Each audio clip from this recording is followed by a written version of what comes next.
中职第5队魏全龙为行军成行牛，今年经32个新的选手签约金都要开4000万，其中经到状元龙就是今年才拄为平顶高中出业的刘基宏，签约金都要590万，正式加名魏全龙，会当讲是中职的野手签约金上界悬的纪录，和过去兴隆牛选秀的状元阿甘、蔡仲南差不多。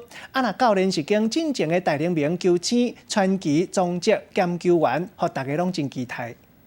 传上他，你就是魏权的人了。中职新军状元刘基宏用590万的签约金正式加入去魏全龙，由魏全龙队史上头一个本土第一指名选手杨介仁替穿号码46号的球衫，刷落来换魏应昌替一支球队的帽仔，意义真特别。我家幸运号码是6，因为我家门牌号码也是666，然后说46，希望能。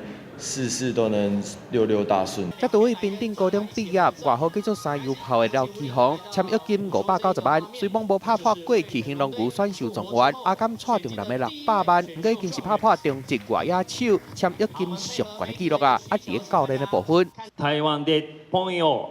大家好。在美国真有名的日本球星传奇中职，那会来做教练，佫会兼做球员，未来有可能会落去比赛，嘛变做外界关心的重点。啊，魏全龙后个月就要伫斗六球场开始训练啦。今日主球场敢会真正选伫高雄的丁清湖，球团更唔敢甲话打个伤严。高雄的进度是最快的，其他还有可能的是像嘉义跟天母，也是很有可能的选项。但是因为这2个地方目前都还没有相关的。